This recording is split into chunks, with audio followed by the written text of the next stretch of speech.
Okay, we have a beautiful announcement to make. It's very exciting. Money is pouring in, and we want to keep it that way. And I think that's what's going to happen. We have tremendous interest in our country, more than ever before. There's never been anything like it. We're almost at a $4 trillion level, and that's something that's never happened. And I think hopefully it's because of the election on November 5th, but it's also because of tariffs, I suspect, Governor. But I'm thrilled to welcome Louisiana Governor Jeff Landry, a friend of mine for a long time, and to have you at the White House. And we thought this was going to happen, and I said, if you get it signed up, we'll do it at the White House, and you got it all done. I'm proud of you. Not surprised. Executive Chairman of Hyundai Motor Group, Jung E-sun. Thank you very much. What a great honor. Vice Chairman Jay Chang. Jay, thank you. Hyundai Steel President Soo Gang Hyun.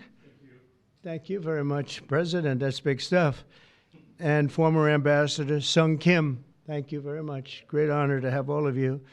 Also, and these names are much less difficult for me, but I think we got them right. But this one we will definitely get right. Mike Johnson, our great speaker, and he's been doing a real job. Right, Mike? It's an easy job, isn't it? Oh. House Majority Leader Steve Scalise. Steve? Doing all right, Steve. I'll tell you, he went through a lot, and he's stronger than ever. Louisiana Speaker Philip Duvalier. Thank you very much. Thank you very much.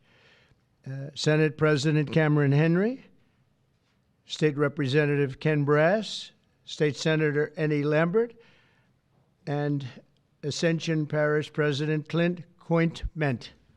Thank you all very much. Thank you very much. Great honor. Great to have you with us. Today we're delighted to report that Hyundai is announcing a major $5.8 billion investment in American manufacturing.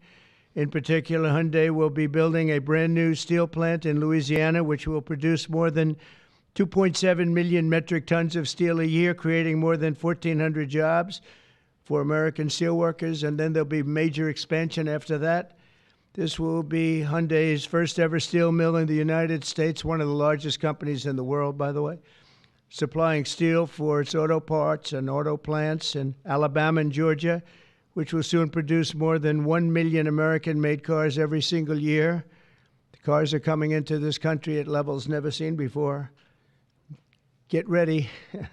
This investment is a clear demonstration that tariffs very strongly work, and I hope other things also, but the tariffs are bringing them in at levels that have not been witnessed.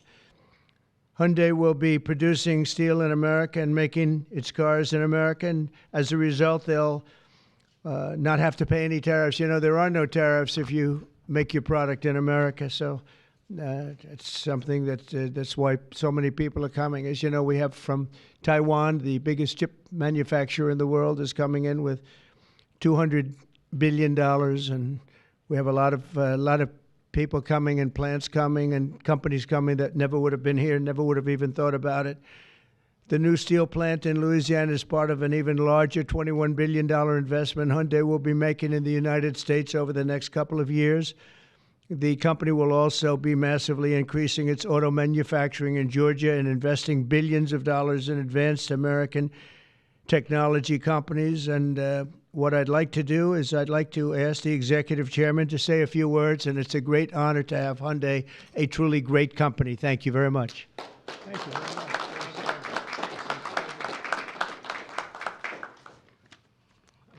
Thank you very much, Mr. President. Thank you for giving me this opportunity to speak here today, and thank you for the invitation. And congratulations on the remarkable start to your new term. It's been good. All right. It's been great. So Hyundai Motor entered the U.S. 1986. Since then, we have invested over $20 billion and now support more than 570,000 American jobs across all 15 Asian states. Today, I'm pleased to announce an additional $21 billion in a new investment over the next 4 years, our largest U.S. invest ever. A key part of this commitment is our $6 billion investment to strengthen the U.S. supply chain from steel and parts to automobiles.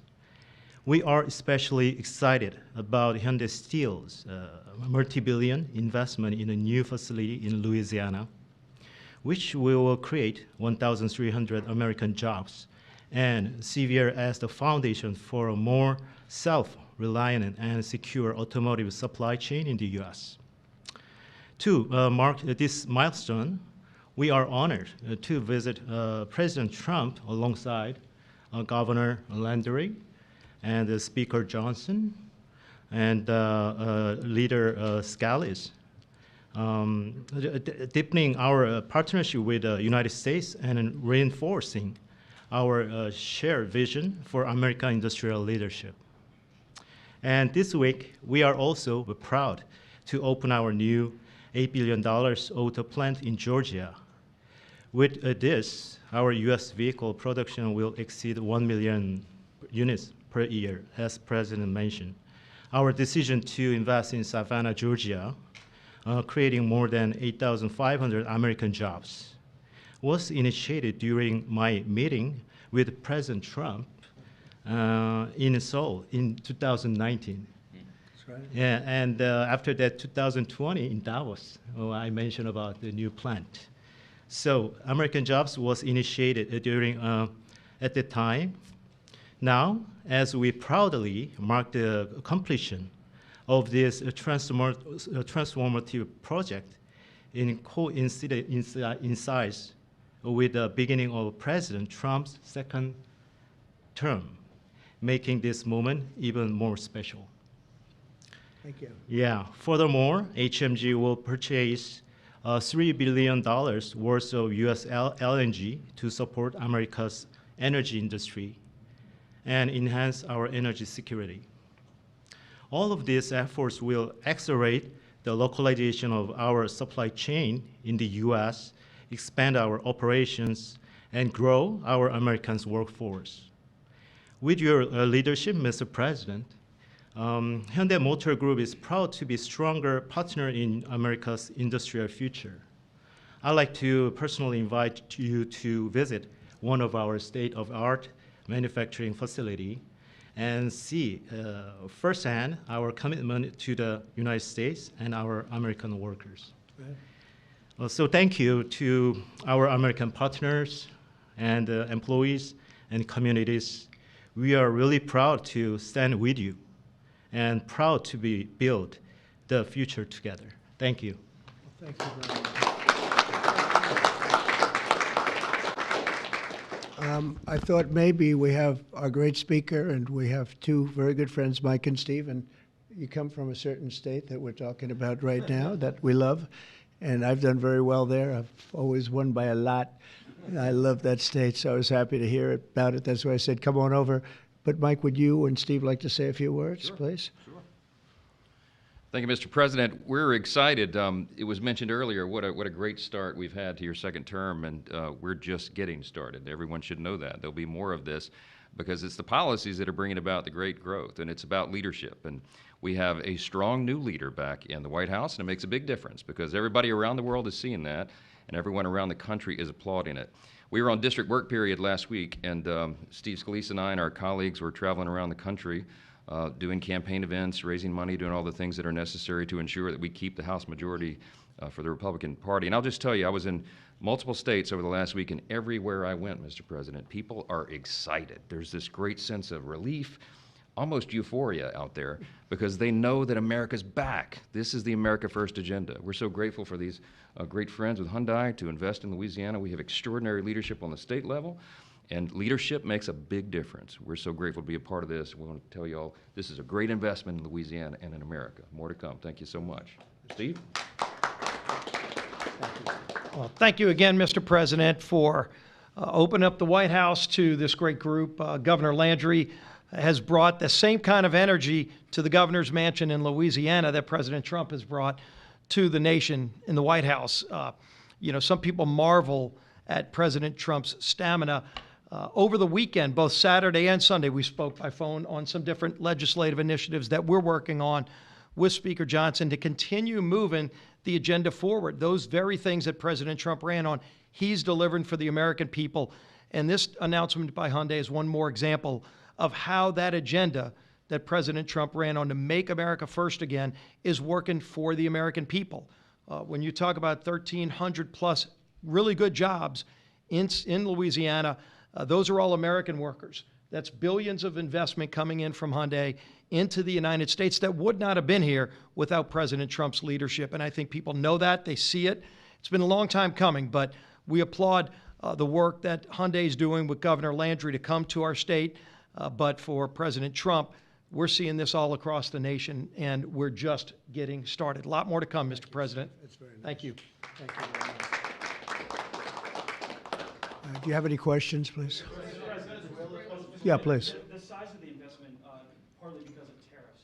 On April 2nd, the reciprocal tariffs will go into effect. Is it truly reciprocal? Are there some countries that might get a break or some sectors that might get a break? Well, I may give a lot of countries breaks, but it's reciprocal, but we might be even nicer than that. You know, we've been very nice to a lot of countries for a long time, but I call it Liberation Day. April 2nd is Liberation Day. But today, as you know, we did something with respect to Venezuela. You heard about that, and that will be quite important. We'll be announcing some additional tariffs over the next few days, having to do with automobiles, cars, and having also to do a little bit with lumber down the road, lumber and chips. We're going to get all those chip companies coming back. They're already coming back without even doing it. So it's been very good. But we'll be announcing some others. But for the most part, April 2nd will be a big day. That'll be Reciprocal Day. And we'll be bringing some of the money back that's been taken from us. Let's be nice by using the word taken. I don't want to use a stronger word because these guys are professional politicians, and they don't like to hear those words.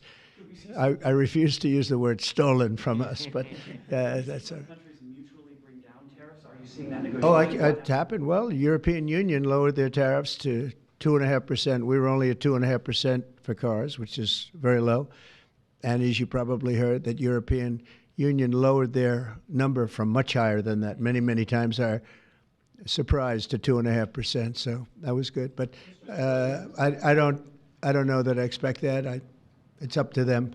But we have reciprocal tariffs. Mr. President, your reaction to the story in The Atlantic that said that some of your top cabinet officials and aides had been discussing very sensitive material through Signal and included an Atlantic reporter for that. What is your response to that?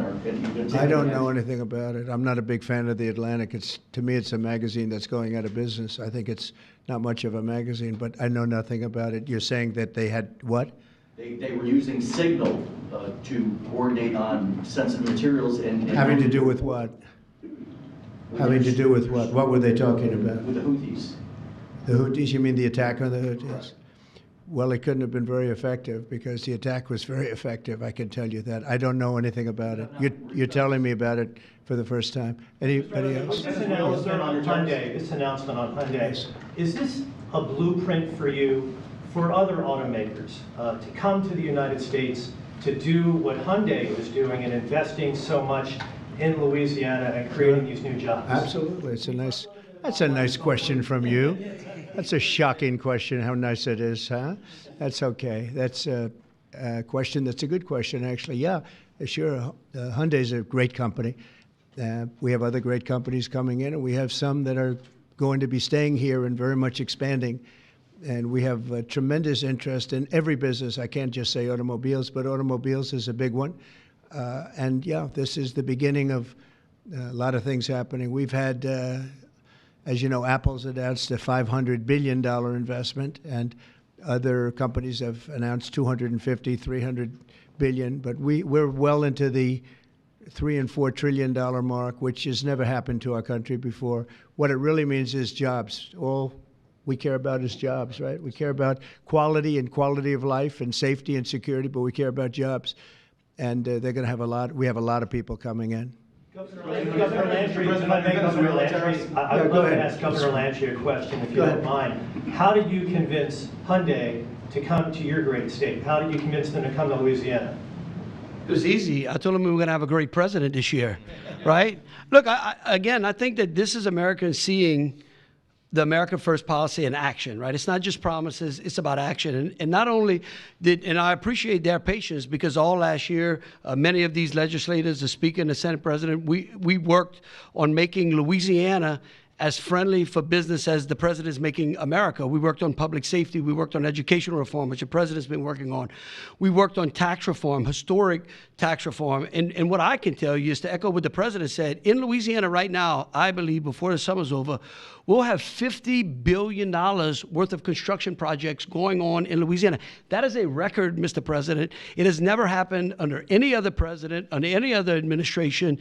And I can only look at the leadership that he has brought, not only to the White House, but to the world as well. And so to have these executives come here and say, hey, we want to invest in America, because for decades now, what Americans have seen is jobs being offshored rather than onshored.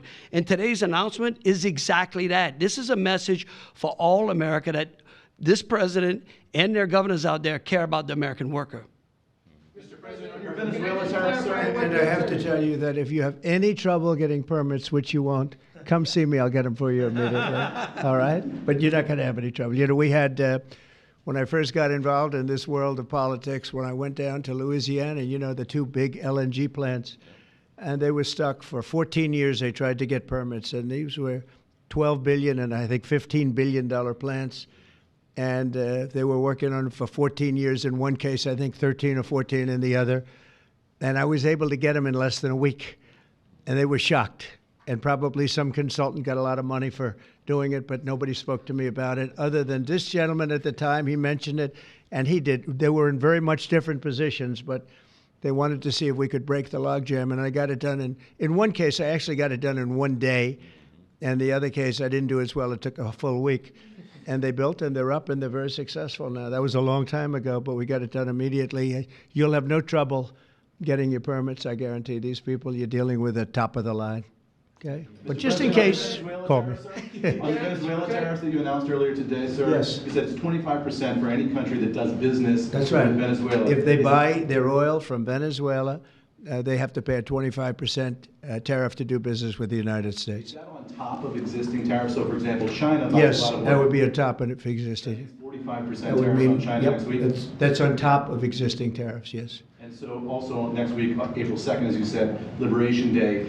Is that going to be sector tariffs as well as reciprocal tariffs? It's going to be everything, yeah. It's going to be everything, but not all tariffs are included that day. For instance, we'll do some, as you know, we have already done steel and aluminum, and that's at a 25% level. And we are going to be doing automobiles, which you've known about for a long time. We'll be announcing that fairly soon, over the next few days probably. And then April 2nd comes. That'll be reciprocal tariffs. But we may take less than what they're charging because they've charged us so much. I don't think they could take it. In other words, they've charged us so much that I'm embarrassed to charge them what they've charged us. But it'll be substantial. And you'll be hearing about that on April 2nd. And it will be Liberation Day because we'll be taking in large amounts of money for our country, and that's lower taxes and all of the things that are good, and jobs, a lot of jobs. And what's your message to the big corporate clients of the big law firms that you've targeted with your executive orders? Do you want those big corporate clients to find new lawyers?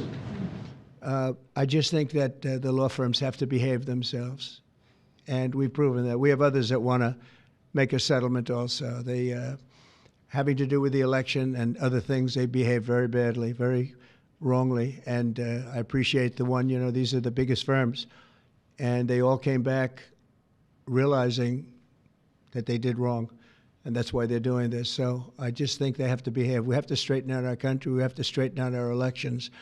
Our elections are very dishonest, very corrupt, and we have to straighten it out, and it's so easy to do it, and we should go to paper ballots. We should go to one-day voting. We should go to voter ID, and just one other thing, proof of a thing called citizenship in the United States. Wouldn't that be nice? How simple does that sound? Proof of citizenship, voter ID, one-day voting, and paper ballots. You know, paper ballots are very secure. They have watermark paper. It's very intricate stuff. It's very technologically advanced, even though it's paper. And you'd have no trouble. You wouldn't have dishonest elections, and you'd have them all done by 10 o'clock in the evening. You know, France went to that, and not that I want to copy anybody, but many others have also, and they had 38 million votes, and it was all done at 10 o'clock. They had a winner, they had a loser, that was it. Nobody was complaining. And they had it backed up with paper, and it's so easy to do. The other thing, you'd save about, this would cost you about 8% of what the machines cost. So the paper would be much less expensive. So if you're looking to save some money, that's a good way to save it. So it's a shame that we've gone through it. We've gone through a bad election, really bad election. The election was so bad. And think of it, you wouldn't have had the October 7th disaster with Israel.